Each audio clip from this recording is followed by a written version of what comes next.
Hello everyone, welcome back to the Functional Spirituality Podcast. So today I want to answer a question that we get asked a lot. So if you have never been on a silent meditation retreat before, or if you're wondering more about the ones that we run here in WA and sometimes overseas through Spanda School, or if you're thinking about recommending the silent retreat to someone and you're not quite sure if it would be the right fit for them, then listen on to this episode. So I've been running silent retreats for 10 years, starting with 1 and 3 day silent meditation retreats in Thailand, and then eventually running our longer residential retreats here through Spanda in WA and sometimes overseas as well, like in Bali and India, and we also did that one time in Greece.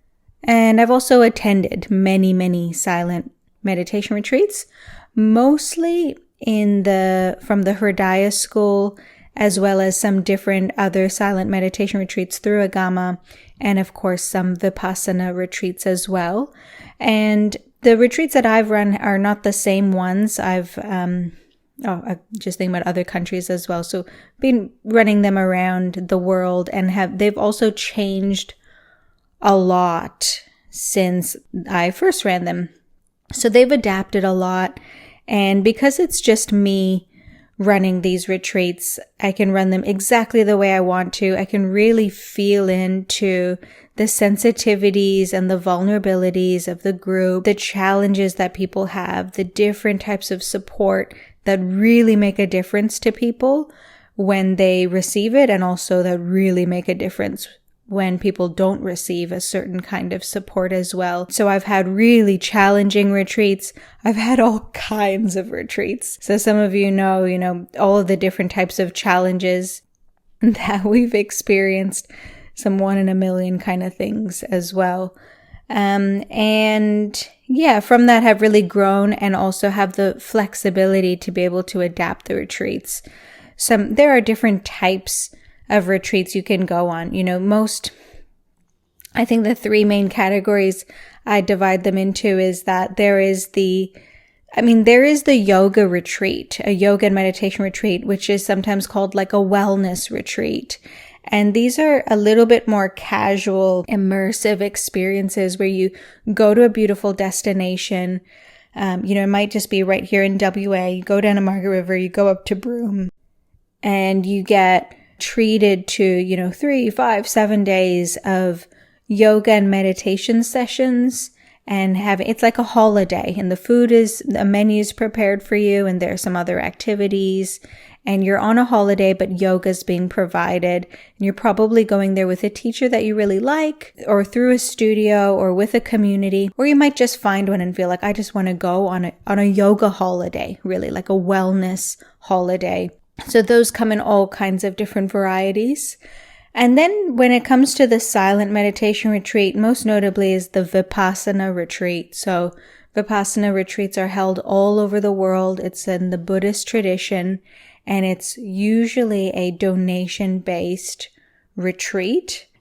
And it's based around a Vipassana style meditation. So a meditation where the awareness is on both the breath as well as the experience of sensations in the body and the way that they are impermanent.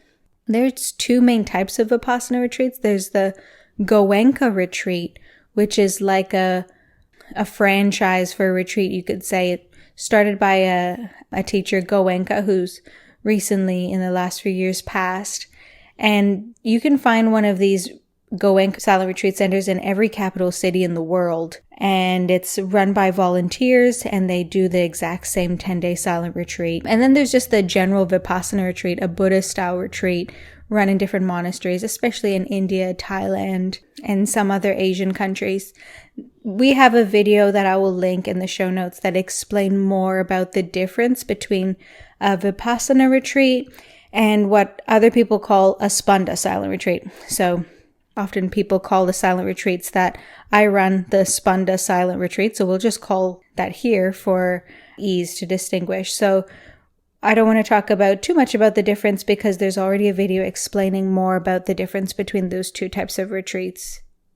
So when you're thinking, should I go on a silent retreat? The thing I want you to think about is to have clear expectations. And, when people come on our retreats, a very common intention people have is to have no expectations. And that's not what I'm talking about. The whole idea of functionality is that we are aware of our expectations because we have expectations. So I'm not talking about, about the journey, being open to the journey and being surrendered and really being present to the practice. I'm talking about being aware of your condition before you go on retreat. That's the expectations I'm talking about. And also being aware of the expectations of the space that we're about to step into. So the space you're going to interact with. Again, being aware of those conditions. So being aware of your internal conditions and then those external conditions, having some awareness about what do I want to get out of this? What kind of obstacles do I have for the kind of retreat I'm signing up for? And what's the best way I can set myself up for success? Really, that's the question. And it's a question that we should be willing to ask, and that actually it's the responsibility of the space that you're stepping into to help you set up for success. And often retreats are like this kind of commercial venture, or in the Vipassana case, it's like this evangelical adventure, like we have the truth and the cure and the ultimate solution, come join us. But luckily at Spanda, with the volume of repeaters we get on retreats, we can really afford to slow down and take a look and help everyone who is interested in retreat, help them with preparatory materials, questionnaires, onboarding calls to help to set people up for success. Because the one thing that everyone wants from retreat, no matter what conditions you have, is for it to be successful. What is going to help the retreat be successful is very individual, and the best way to optimize the chances of that is to take an individual approach, which takes time and self-awareness on behalf of the individual, and then also that support from the facilitator and from the retreat. So that is our biggest priorities. Like, how can we support people to make the best out of the retreat? And sometimes it's not coming on the next retreat. Sometimes it's coming on retreat immediately. So the way we prepare is going to be unique. So I don't know if that actually answers anything for you, but one solution or one step forward you could take if you're thinking about silent retreat would be to go onto the Spanda page and to actually fill out the registration form that has questions that lets both you and I feel into if this might be the right fit, and also can help us to guide you with next steps forward. So filling out an application form would be a great first step, a great questionnaire to help you to reflect. And the next, especially for beginners, I just want to speak to the biggest challenge. So, people have all kinds of fears and worries about coming on a silent retreat. I couldn't think of anything worse, right? Like, that's what people are always saying to me. I'm like, great. So, there's this idea that there are some demons or overwhelming shadows that make it too scary to even consider. And the reality is that for many people, there may be individual challenges that come up. Maybe it's boredom, anger, maybe you're sore, you're tired, you're triggered, right? Like, there is going to be material that comes up. However, that is not really the problem, right? The problem is not actually these little issues of boredom or soreness. What really throws us and can make a retreat very challenging for someone and for beginners is the capacity for unfamiliarity. Because when you come to the retreat, especially if you're not prepared, I'll give some tips for how to prepare, but if you're not prepared, there's like this schedule you have to adhere to. There's me you have to listen to. There's yoga practice, a movement practice you might not be familiar with. The food is not familiar, the group is not familiar. And if you're a beginner, it's going to take some time to settle. It just depends on how you are. Some people settle quickly, and some people it takes a day or two to settle into the space. And if you're already got other triggers coming up, the boredom, the anger, the tiredness, or triggers, and emotions, that unfamiliarity just kind of, tops it off and overflows that cup and can make it feel really challenging. Something that the retreat is designed, the Spanda Silent Retreat is designed to build is a self-reflective capacity. Because if you can actually reflect inward and see, what is it that I'm worried or triggered about? What is actually making me feel uncomfortable? You will very quickly be able to find relief from that trigger. So self-reflection is so important in every area of our lives. And we have this idea that I'm scared to look at my pain. I'm scared to look inside. I'm scared to look at what's inside and what's triggering me. But so often we actually build a story about what our trigger is. And we don't ever look at it because we have this story that, I'm scared or that there's something real dark inside. But actually, it's not. We think we're scared to look at the pain, but really what's happening is much more innocent than that. It's just that we're not conditioned to look at our pain. Our systems are conditioned towards activity. They're conditioned to look outward.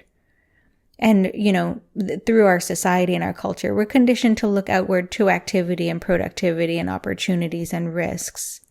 We're not conditioned. Our systems, our attention is not conditioned or wired to look inward and clean out things that make us uncomfortable.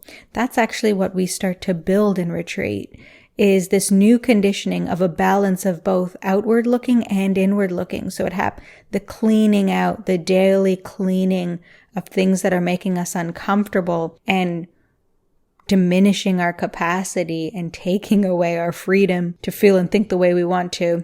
Those conditions are getting cleared out daily. So the retreat obviously is a huge tool for training the inward cleaning capacity. So it's not really fear that is holding us back at looking at what's making us comfortable. It's really just that we don't know how to, especially at the beginning. So we want to prepare ourselves by making that space more familiar. And with the Spanda Silent Retreats, we offer the advices of starting to expose yourself to the kinds of things you're going to receive on retreat. So you're going to receive a gentle movement practice that, we call, on the retreat, we call it the yoga practice. You're going to have a lot of space for self-reflection and journaling. So it's good to actually start something like that. You're going to be listening to material. And if you listen to the podcast, you're already pretty prepared, because a big part of the retreat is 2 sessions each day of something like this, where there's a discourse offered by me that's explaining about meditation. And depending on the type of retreat it is, you'll be receiving theoretical material that's going to help to reorganize you inside and support your practice. And then, of course, meditation. So all of these are going to support you, even if you did just one. But if you can expose yourself to this kind of work, it's going to prepare you. It's going to make this space more familiar, which is going to increase your confidence inside the space, which is going to take the edge off and support you with anything that actually comes up that is triggering for you. You will experience an individual challenge at some point. Maybe your back will hurt a little bit, or you didn't like the food or something. Some people don't experience any challenge and they're literally just in this ecstasy holiday the whole time. But probably triggers will come up, and you don't win if you get an ecstasy holiday. You win no matter what happens, but it's nice if triggers come up, but they're totally manageable and you resolve them inside yourself. That's, also an ecstasy holiday. And you're going to have a better chance at doing that, or the best chance at doing that, if you're not also unfamiliar with the space. So that can be really what adds the unmanageable layer of challenge to the space. And especially if you don't know that that's what's happening and you just think something's wrong, I feel bad. Something's wrong, I feel bad. And you're not looking at why do I feel bad? Then you're going to kind of just be on the surface of this, storm. And you really want to go inward and really see what's happening and to find some resolution and relief. So I hope this has helped explain a little bit more about what to expect on one of our silent retreats. And as always, if you have any questions, just reach out to us. We're always having many retreats on the schedule for you to come and join us with. And even if silent retreat isn't your next step, we are always happy to hear from you and see if we can support you with whatever your next steps are. So thanks for listening, and I'll speak to you again in a few weeks. Thank you for tuning in to the Functional Spirituality Podcast. If you enjoyed the show, make sure you subscribe by pressing the plus button on iTunes or the following button on Spotify. This is going to ensure that this resource is available and top of mind when you most need it. So please subscribe now.